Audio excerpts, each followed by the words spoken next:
على إيقاع 100 نقطة أنهى البارسا ليغا معادلا رقم الريال خلال الموسم الماضي، وتصدر ميسي قائمة الهدافين، ومسك الختام كان فوزا على حساب مالاغا. البارسا ظل وفيا لحصصها الثقيلة بالكامب نو بهدف أول لدافيد فيا وثاني لسيس فابريغاس الذي تطارده مجموعة من الأندية أولها فريقه السابق أرسنال. البارسا أهدى جماهيره أهدافا جميلة. إنيستا بدوره وبطريقته المعهودة أبى إلا أن يحيي جماهير البارسا بهدف جميل قبل الخلود للراحة. مالاغا الذي قدم موسما جيدا على العموم اكتفى بهدف وحيد في مرمى البارسا. نهاية المباراة كانت تحية الوداع من جماهير البارسا لأبيدال بعد سنوات من التألق، لحظات امتزجت فيها أحاسيس الفرح والحزن.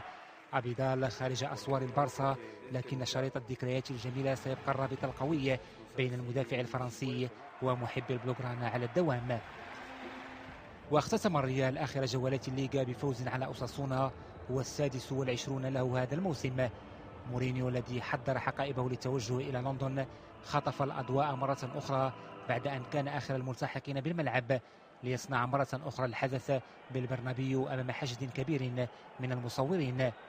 الأعين ستتجه أيضا إلى الرئيس فلورنتينو بيريز مطالبة إياه بجلب أسماء وازنة إلى القلعة الملكية.